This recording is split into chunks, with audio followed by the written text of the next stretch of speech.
محترمی و محترمی السلام علیکم۔ گزشتہ برس ماہ رمضان مبارک میں الائڈ ہسپتال میں قرآن فہمی کے جس سلسلے کا آغاز کیا گیا تھا الحمدللہ وہ باقاعدگی سے جاری ہے۔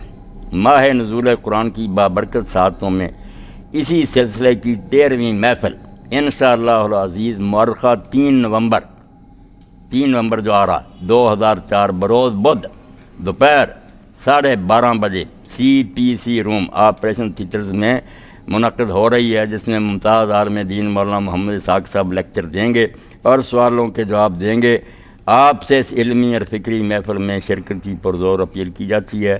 موضوع حضرت لقمان کی اپنے بیٹے کو نصیحت، سورہ لقمان 2 رکوع۔ الداعی الی الخیر professor doctor AG Rehan, principal Punjab medical college. Note: نماز ظہر محفل کے اختتام پر جامع مسجد ڈاکٹرز ہاسپٹل میں باجماعت ادا کی جائے گی۔ تو 3 نومبر کو انشاءاللہ بدھ کے دن 12:30 بجے CPC روم میں میرا درس ہو رہا سورہ لقمان کے بارے میں۔ کوشش کریں دوست کہ اس میں شریک ہوں۔ اللہ ڈاکٹر صاحبان کو بھی اجر دے، مزید توفیق دے کہ یہ سلسلہ جاری رکھیں۔ اپنے کام کے ساتھ ساتھ اگر کوئی اللہ کے دین کا خیال رکھتا ہے تو بہت مبارک ہے، اس کے لیے دعا کرنی چاہیے کہ اللہ اس کو اور اس کی توفیق بخشے۔ جی، تحریک اسلامی کے مرکز میں بننے والی مسجد، مدرسہ جات، ڈسپینسری اور دوسرے اداروں کی عمارات زیر تعمیر ہیں۔ اس فنڈ میں اپنی زکوٰۃ کا کچھ حصہ جمع کروا کر ثواب دارین حاصل کریں۔ تحریک اسلامی کے کارکنان لازماً توجہ کریں کہ مرکز کی طرف سے ان پر پابندی ہے کہ اپنی زکوٰۃ تحریک کے فنڈ میں جمع کرائیں۔ یہ اعلان آپ لوگوں تک پہنچ گیا۔ تحریک کے ساتھی تو لازماً یہ کریں اور دوسرے ساتھی بھی اس کار خیر میں حصہ لیں۔ یہ مرکز جو تعمیر ہو رہا ہے اس سے بڑی توقعات وابستہ ہیں۔ میری دعائیں ہیں کہ اللہ تعالیٰ اس کو نہ روشنی کا ایک منار بنائے، بچوں اور بچیوں کے اگر یہ اسکول اور کالج بن جائیں الگ الگ اور لائبریری قائم ہو جائے، تحقیقی ادارہ ہو جائے تو بڑی دیرینہ خواہش ہے آئندہ نسل میں کچھ ایسی ٹیمیں پیدا ہو جائیں تو یہ کام ہے دینی لوگوں کے کرنے کا، جس کو یہ چھوڑ بیٹھیں۔ تو اگر یہ ہو رہا ہے تو آپ اپنی زکوٰۃ میں سے بہت سا حصہ اس کو بھی دیں۔ انشاءاللہ یہ آپ کی خرچ کی زکوٰۃ کا سب سے بہترین مصرف ہوگا۔ ماسٹر صاحب کو دے کر نا عابد صاحب کو رسید لے لیں۔ جی، اللہ اکبر۔ جی، فطرانے کے بارے میں ڈاکٹر صاحب کو کریں نا فیصلہ۔ جو تو باتیں ہیں نا کتابوں میں اس وقت آپ نے مقرر کی اس کو تو لیں، تو پھر تو 2.25 کلو گیہوں بنتا ہے نا، مگر آج 2.25 کلو گیہوں اگر بیچیں ہیں تو صبح اور شام کا کھانا کوئی آدمی اس سے کھا سکتا ہے۔ معمولی سے معمولی بھی کھائے تو کیا 10-15 روپے یا 35 روپے میں ایک وقت کا بھی مشکل سے کھا۔ ہاں، بہتر تو وہی بات نا جو اللہ نے قرآن میں کہی کہ طعام و مسکین ہونا چاہیے۔ جتنا تم آپ کھاتے ہو اوسط درجے کا اس کا اندازہ کرو کہ صبح شام اگر کھاؤں میں کہیں تو کتنے پیسے لگے، اتنے تو ایک مسکین کو دینے چاہیے۔ ہاں، اصل میں تو مسئلہ یہ ہے۔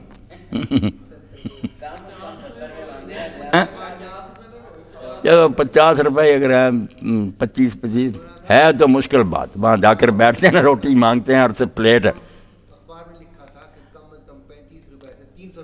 چلو ایسا ہی ہونا چاہیے، جو تو غریب ہے نا وہ تو تھوڑا بھی دے دیں کوئی بات، نہ بھی دیں تو ان بیچاروں کا تو اپنا گزارا ہے۔ جو دے سکتے ہیں وہ ہمت سے کام لیں، زیادہ دینے کی کوشش کریں۔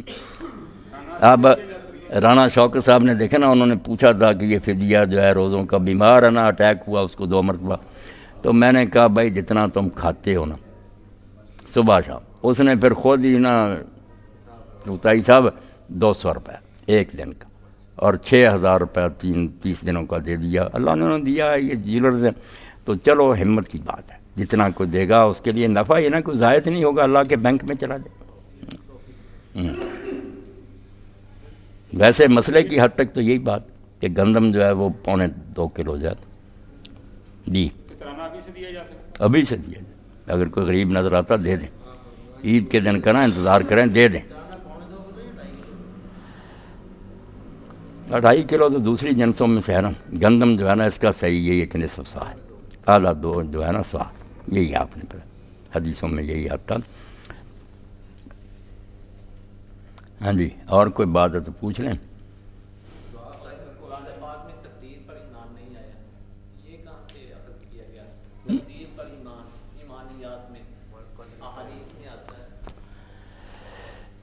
احادیث میں حافظ اقبال صاحب اس کو ذرا واضح کر دیا گیا کہ لوگ کہیں اس کو گم ہی نہ کر دیں، ورنہ یہ کوئی الگ بات نہیں ہے۔ اللہ تقدیر پر جو ایمان ہے نا، یہ کوئی الگ مسئلہ نہیں۔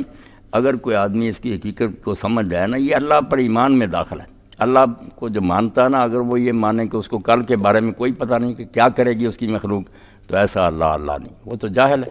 اس کے تقدیر کی دو ہی تو ہے نا اصل میں جڑیں، کہ یہ مانا جائے کہ آئندہ کے بارے میں اللہ سب کچھ جانتا، باقی مخلوق کے بارے میں بھی اور انسان کے بارے میں۔ یہ جبر نہیں کہ کروائے گا یا اس کو کرنا پڑے گا، یہ جانتا کہ اپنی مرضی سے یہ کرے گا، یہ علم اس کو ہے۔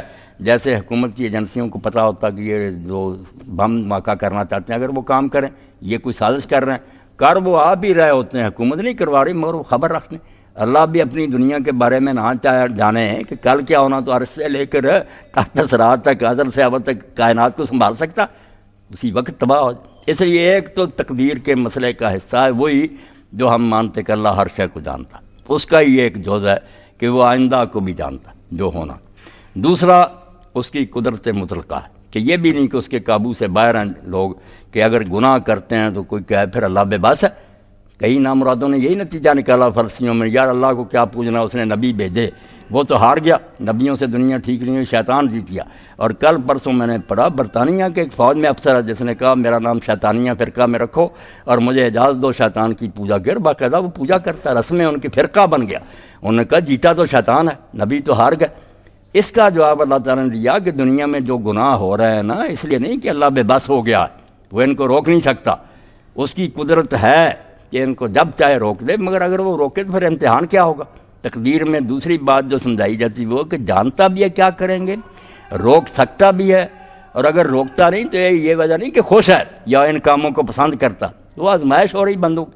یہ جو نا کہ اللہ کی قدرت میں سب کچھ ہے، اس لیے بندے اگر نیکی کرتے ہیں بدی کرتے ہیں، یہ بھی اس کے اذن سے، اس نے پرمیشن دی ہے کہ نیکی بھی کر سکتے ہیں بدی بھی، ورنہ یہ زبردستی نہیں خدا سے انہوں نے چھین لیا اختیار کہ وہ منہ دیکھتا رہ گیا اور یہ کرنے لگے، اپنی مرضی سے اس نے آزمایا ہے کہ نیکی بھی کر سکیں بدی بھی کر سکیں، پھر انعام لیں یا ثواب پر۔ یہ دو باتیں حافظ صاحب جن کو اصل میں تقدیر کہتے ہیں، بیان کرنے میں لوگ جیسے مرضی کہیں، مسئلہ تو اتنا ہی تقدیر کیا پلاننگ، کہ اللہ اس دنیا کے بارے میں سب کچھ جانتا ہے کہ کیا ہوگا، کرواتا نہیں، لوگ خود کریں گے مگر جانتا ہے کہ یہ نیکی کرے گا یہ بدی کرے گا۔ اور ساتھ یہ بھی ہے کہ یہ اس کے بس سے باہر نہیں ہے کہ کوئی سمجھے کہ خالق شر پھر اور ہے، جیسے ایرانی بن گئے کہ یار نیکی کا بنانے والا معلوم ہوتا کوئی اور ہے، بدی کا اور ہے، اس لیے دونوں کی ٹکر ہے، بدی والا جیت جاتا۔ فرمایا نہیں، شر اور خیر دونوں اس کے اختیار میں ہے، وہی اجازت دیتا ہے کہ اگر کوئی بدی کرنا چاہتا کر لے، مگر اس سے راضی نہیں ہوتا، کہتا کہ میں کفر کو ناپسند کرتا ہوں، انجام دوزخ ہے، اور اگر کوئی نیکی کرنا چاہتا اس کا راستہ بھی چھوڑ دیتا۔ یہ دو باتیں خود اللہ کے ماننے میں داخل ہیں۔ اس کو ذرا کلیئر کر دیا کہ لوگ شاید بھول ہی جائیں، والقدر خیر و شر من اللہ تعالیٰ، کہ دنیا میں جو اچھی بری باتیں ہو رہی ہیں سب کا کنٹرول اللہ کے ہاتھ میں، کرواتا نہیں، نہ ان پر راضی ہے، نیکی پر خوش ہے، بدی پر ناراض جی، ورنہ یہ الگ کوئی عقیدہ نہیں۔ اب اللہ کو جن امتوں میں نے بھی مانا ان کو ماننا پڑا، صرف مسلمان نہیں دوسروں کو بھی۔ اللہ پر ایمان میں یہ لازمن چیزیں، اگر ایسا ہی خدا کو مانیں جو اپنے جہان کے بارے میں جانتا نہیں خدا ہی سنبھال سکتا، اگر وہ بے بس ہے ایسا آج خدا بھی نہیں بن سکتا۔ اس لیے آپ بے فکر ہو جائیں، تقدیر صرف ان چیزوں کو ماننے کا نام، باقی جو نا کرتے کراتے بندے خود ہی اس کا نتیجہ بھگتیں گے۔ اللہ نے کوئی یہ نہیں کہا کہ کرو، نہ یہ کہ کرواتا ہے۔ وہ شیخ الاکبر کا حوالہ میں دیتا رہتا ہوں کہ وہ کہتے ہیں اگر قیامت کے دن بندوں نے یہ عذر کیا نا کہ ہم نے اس لیے کیا تھا کہ تو جانتا تھا کہ انہوں نے یہ کرنا تھا، اللہ کہے گا میں اس لیے جانتا تھا کہ تم نے کرنا تھا، فکرہ اٹھ کر کہو تم نے نامرادو نماز پڑھنی ہوتی تو میں جانتا پڑھنی، جب سمجھانے کے باوجود تم نے نہیں پڑھنی تو میں غلط جانتا، یہ تو میرا علم ہے کہ میں جانتا کرواتا تو نہیں تھا۔ ہاں بات یہی ہے۔ اب اور کوئی بات ہے تو پوچھیں، بڑی خوشی کی بات ہے، اور اعلان ہو گیا اجتماع کا کہ اگلا اجتماع انشاءاللہ کون سی تاریخ ہوگی؟ 21 نومبر۔ اعتکاف کا عشرہ 21 رمضان سے شروع ہوتا ہے یا 20 رمضان سے، اب رمضان المبارک انجام کو پہنچ رہا اور عشرہ آخری شروع ہو رہا، یہ مسئلہ بھی عملی ہے، بالکل سیکھنا چاہیے۔ ٹھیک ہے، زیادہ لوگ یہ کرتے ہیں کہ وہ 20ویں روزے کی شام کو نا مغرب سے پہلے مسجد میں آ جاتے ہیں، 21ویں رات سے پھر وہ اعتکاف شروع کرتے ہیں، یہ صحیح نہیں ہے۔ صحیح جو ہے نا حدیث پاک میں وہ یہ ہے کہ رسول کریم علیہ السلام فجر کی نماز پڑھ کر اپنی اعتکاف کی جگہ پر بیٹھتا ہے، فجر سے اعتکاف شروع ہوتا تھا۔ اب اس کو کچھ ائمہ نے تو یہ سمجھا کہ وہ 21ویں کی فجر ہے، 21ویں رات گزر گئی، روزہ رکھ کر آئے، فجر کی نماز پڑھی، ذکر فجر کا، شام کا ذکر کسی حدیث میں نہیں، یہ لوگوں نے اپنی طرف سے بنائی ہے۔ یا تو یہ کریں 21 کو بیٹھیں، پھر اس سے سوال پیدا ہو گیا کہ اگر 21ویں رات ہی لیلۃ القدر ہوگی تو آپ تو محروم رہ گئے، کوئی جواب نہیں ان کو آیا۔ امام احمد بن حنبل دوسروں کو لفظ پر تو جم گئے کہ فجر پڑھ کر بیٹھتے تھے، مگر اس کا جواب نہیں آیا۔ اس کا جواب پھر صحیح وہی ہے جو اس دور میں تقریباً علماء مان گئے، بریلویوں میں نے لکھ دیا، دیوبندیوں میں لکھ دیا، اہل حدیثوں نے بھی لکھ دیا، اور علامہ سندھی نے پوری بحث کر کے حاشیہ بخاری میں لکھا تھا کہ تم کیوں 20 کی فجر کو نہیں بیٹھتے، فجر بھی ہو جائے اور 21ویں رات بھی صرف ایک دن ہی بڑھتا نا، تو صحیح یہی بات ہے۔ اب اس پر تقریباً سارے گروہوں کے علماء جو ہے نا رسالے لکھ رہے ہیں، وہ مان گئے کہ 20 کی فجر پڑھ کر پھر نہیں جانا، یہاں ہی بیٹھ جانا، اپنا حجرہ وغیرہ بنا لے، اعتکاف کے لیے فجر پڑھی اس میں بیٹھ گئے، تو 20 کی فجر کوئی نہ شروع کرنا۔ اس پر آپ ذرا واقعہ سن لیں کہ بعد میں تو ٹھیک وہ گمراہ ہو گیا، حکیم نور الدین مرزا غلام احمد قادیانی کا پہلا خلیفہ بنا نامراد، مگر پہلے وہ عالم تھا، بڑا اہل حدیث عالم تھا، مدینہ منورہ میں جا کر اس نے حدیث پڑھی، قابل آدمی تھا۔ تو وہاں جب وہ پڑھتا تھا نا تو اس نے کہا کہ ایک دن میں نے مکہ میں مولانا رحمۃ اللہ مہاجر مکی سے یہ بات کہی کہ آپ کیوں نہیں یہ بتاتے کہ 20 رمضان کی فجر کو کریں۔ جب بحث ہوئی تو انہوں نے کہا بھائی بات تو تیری ہے ٹھیک، مگر ہم دنیا کی مخالفت نہیں کرتے، سارے بیٹھتے ہیں شام کو، ہم کیا کریں، لوگ کہیں یہ نیا ہی مسئلہ نکالا، ڈر گئے۔ مگر وہ کہتے ہیں انہی دنوں میں جو ہمارے استاد تھے نا مدینہ منورہ میں، وہ بھی ہجرت کر کے گئے تھے، بڑے عالم تھے، عبد الغنی مجدی رحمۃ اللہ علیہ، وہ تشریف لائے، انہوں نے درس دیا، لوگوں نے سوال کیا تو انہوں نے حوالے بھی بہت دیے کہ فلاں عالم نے بھی یہ لکھا 20 کا۔ تو میں نے کہا مولانا رحمۃ اللہ آپ ڈر گئے، مجدی صاحب نے ڈنکی کی چوٹ اعلان کیا، کیا بگڑ گیا ان کا مسئلہ جب پتہ چل جائے کیوں نہیں آپ لوگ بتاتے، اس میں کیا نقصان ہے کہ ایک دن اور بڑھ جائے گا، اچھی بات، 20 کی فجر کی نماز پڑھ کر حافظ صاحب بیٹھ جانا چاہیے، بالکل صحیح ہے۔ یہ مولانا نذیر احمد صاحب نے مرحوم نے اللہ رحمت فرمایا جو مشکات کی شرح لکھی اس میں بھی اعتراف کیا کہ صحیح حال تو اس حدیث کا یہی ہے، اور مولانا تقی عثمانی صاحب نے بھی ذکر کیا ہے علاوہ سنن میں کہ 20 کی فجر کے علاوہ اس حدیث کا کوئی حال نہیں سمجھ میں آتا کہ فجر پڑھ کر بیٹھتے تھے ظہر، شام کا تو کہیں ذکر ہی نہیں آتا، جو کہتے ہیں شام کو آج کہیں نہیں لکھا کہ رات وہاں ہونے گزاری، اپنی طرف سے گھٹتے ہیں، وہاں تو صرف اتنا ہی ہے کہ آپ فجر کی نماز پڑھ کر اعتکاف کی جا بیٹھتے، یا وہ 21 کی لے لو، 21 کی رات گم کر لو، یا 20 کی بیٹھ جاؤ تاکہ آرام سے سارے مسئلے حل ہو۔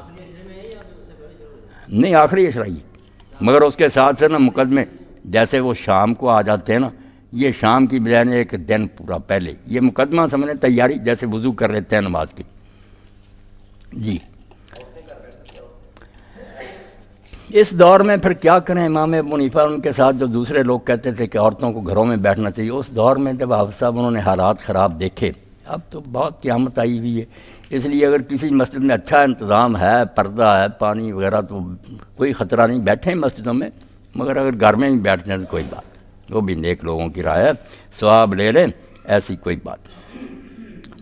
ایک عالم تشریف لائے، اب کتابیں بھی لکھی انہوں نے، غلام مصطفیٰ ظہیر تازہ لکھی ہے، زبیر علی ظہیر اہل حدیث ہیں، تو میرے پاس لے آئے عبد المنان راسخ، انہوں نے بیٹھتے ہی بدتمیزی ایسی کی کہ عبد المنان نے بھی توبہ کی اور معافی مانگی، بعد میں وہ بھی بعد میں کہتے ہیں پچھتاتا رہا، بیٹھتے اس نے امام ابو حنیفہ رحمۃ اللہ علیہ کو گالیاں دیں جو میں بیان ہی نہیں کر سکتا۔ میں نے کہا یار ایسے آدمی کو لائے تھے، اختلاف ہو سکتا، آدمی کہہ سکتا ان کی ایسی بےہودگی۔ اس نے ایک رسالہ لکھا تھا اعتکاف پر کہ اعتکاف صرف مسجد میں ہوتا، عورتیں نہیں بیٹھیں۔ اس میں ایک روایت لکھی کہ اماں عائشہ رضی اللہ تعالیٰ عنہ بیٹھی تھی، اب اس میں بریکٹ میں لکھا ہوتا مسجد میں خود خطوط بدانی میں نے کہا منا میں بیٹھی ہوئی تھیں، روایت کے الفاظ ہیں نا کہ مسجد حرام پاس ہی تھی، کعبہ کی مسجد، وہاں نہیں آئی، الگ خیمہ لگوایا ہوا تھا۔ یہ تو امام ابو حنیفہ کے حق میں جاتی تھی بات کہ وہ مسجد میں نہیں آئی، لوگوں سے پردے کے طور پہاڑ کے دامن میں حرا کے قریبی انہوں نے وہ لگوایا ہوا تھا خیمہ، آپ نے اپنی طرف سے لکھ لیا، نکالو حدیث میں مسجد میں ہے، شرمندہ۔ ابو حنیفہ رحمۃ اللہ کو گالیاں دیتے ہیں، بددیانتی کا یہ حال ہے کہ حدیث خلاف ہے آپ کے، اس میں آپ نے خود لکھ لیا مسجد، اب بھی ہے وہ سرگودا میں کتاب میں لکھتا۔ تو ایسے علم کی بنا پر نیک لوگوں کے دامن کو نہیں پھاڑنا چاہیے کہ علم ایسا اور خواہ مخواہ اعتراض کرتا رہے۔ ہم مانتے ہیں کہ کوئی شخص اللہ کے رسول کے علاوہ ایسا نہیں کہ وہ معصوم، مگر یہ تو نہیں کہ خواہ مخواہ وہ لوگ عزت پا گئے، مشرق مغرب تک اگر عالم محدث مفسر چلے آ رہے ہیں حنفی اور شافعی تو بیوقوف ہے سارے، انہوں نے لوگوں کو کچھ جائیدادیں بانٹی ہیں، حکومت ہے ان کے پاس کہ ڈرتے ماں نہیں، نیک تھے، پرہیزگار تھے، علم تھا، احترام دلوں میں پیدا ہو گیا لوگوں، تو ادب سے بات ہونی چاہیے۔ تو میں